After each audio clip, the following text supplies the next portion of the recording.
Well, hello.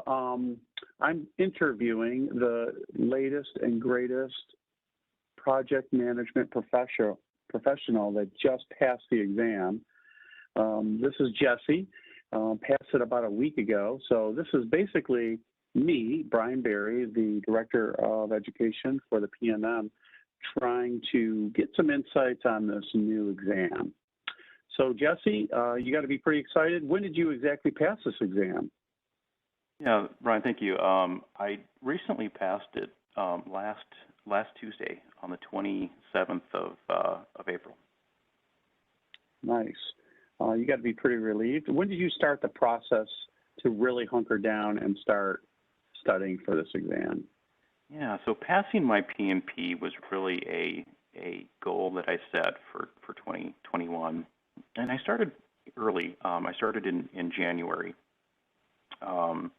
and I really made it my number one priority to pass this exam. Timing was good, meaning I didn't have any major life events that can happen, and it really worked out very well in that regard. Nice. So instead, it worked out pretty well. Did you have a lot of support from family or friends? Were they cheering you on, or did you leave them out of the loop? Yeah. So Brian, that's a really good point, right? I made it a very well-known goal to both my family and to work. I had a lot of support from really my family members, primarily my wife, even my kids. But I let my boss know too that this was a goal of mine. Oh boy. Yeah, I had a lot of support, a lot of encouragement, in fact, to pursue this and complete the exam. Nice.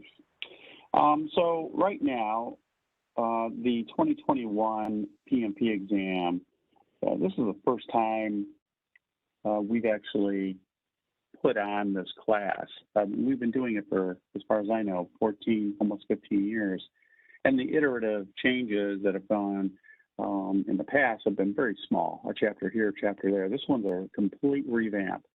So not all of us that are instructors or creators of this content have a full understanding of the best tools and materials to use in the exam. So we talked earlier, and you gave me some names of some guides that you would grab in addition to, let's say, the PMBOK or an Andy Crow or a Rita McCauley book. What else would you throw in there?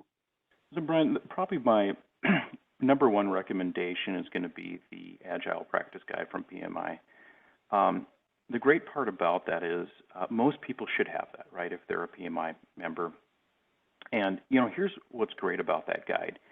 It's relatively small as far as a PMI guide is concerned. It's about 100 pages, and it's written in a very kind of smooth, easy to read format. Many people will comment that the PMBOK is dry, and that's probably true to some extent. This is very different. It's a very, very easy read. In fact, I actually read the Agile Practice Guide 3 times. I didn't feel overstrained by doing that. Mm-hmm. What any other guides that you would bring up? Yeah, let me give you another one, and this is really short. I mean, if we're talking like the Agile Practice Guide is 100 pages short, this one is extremely short. This is the Scrum Guide, and it's free. Anyone can download this in a PDF format. They even have a live web format. It's like 14 pages long. Very, very direct to the point.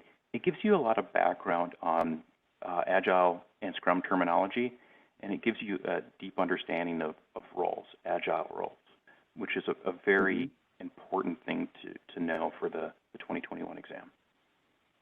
Yes. Any other side guides or books that you would recommend other than what we talked about before? That's really it for now. I'm guessing in the future you'll see a lot of new content come out as they try to adjust for the 2021 exam. But that's really the two main guides that I would recommend. And you can't beat the price. Really both of them are basically free. Yeah. So we have always advocated, and just for any exam you're taking, is to practice for it. So having a simulator. So how much simulator time did you do before you knew you were ready to take the exam? Yeah, good question. So I took a number of short exams, 10 to 20 questions, and I got to a range where I was, fairly confident. I was getting, 90%, which is a pretty good score. The first full-on, 4-hour exam I took, I actually failed it. I simply wasn't mentally and physically prepared to sit for a 4-hour exam. And Are you talking about a simulated, or did you actually take the exam? I'm sorry, a simulated exam. Really in a similar environment, right? I did this, in my home. I made sure that pets and family members weren't here during that time, and I took a 4-hour simulated exam. Like I said, that first one I did not pass that first simulated exam. The second one I did. And in fact, I took 2 more after that. So 4 full-hour exams. That's a lot of preparation. Absolutely. In fact, I wouldn't say everyone needs to do that, right?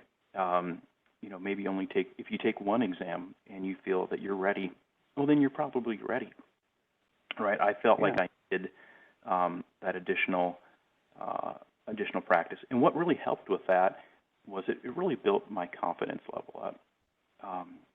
Sitting for a 4-hour exam is not easy. It's a marathon exam, and going into that with a high level of confidence, I think really, really helps. Mm-hmm. So now that you're no longer just regular Jesse, you're Jesse Thoresen. Am I pronouncing it right? Yes. Yep. PMP.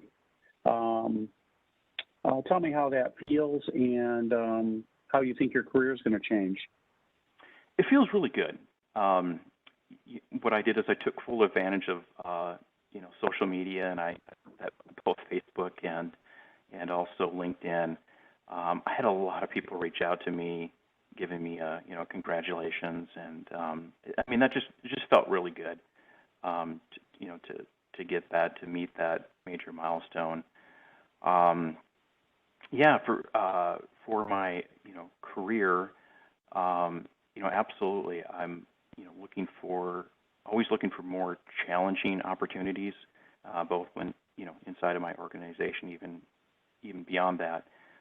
This will certainly help in that regard, for sure. Well, Jesse, PMP, I appreciate you spending some time with me in this virtual interview. I hope we can talk again and get more insights from you. And this I'm going to post on our social media, if you will, the wiki, so that all of our students can hear your story. The first interview we've ever done of a 2021 PMP certified individual, and that's a huge accomplishment. There's only been 5 so far. So thank you again, and let's talk soon. All right. Thank you, Brian.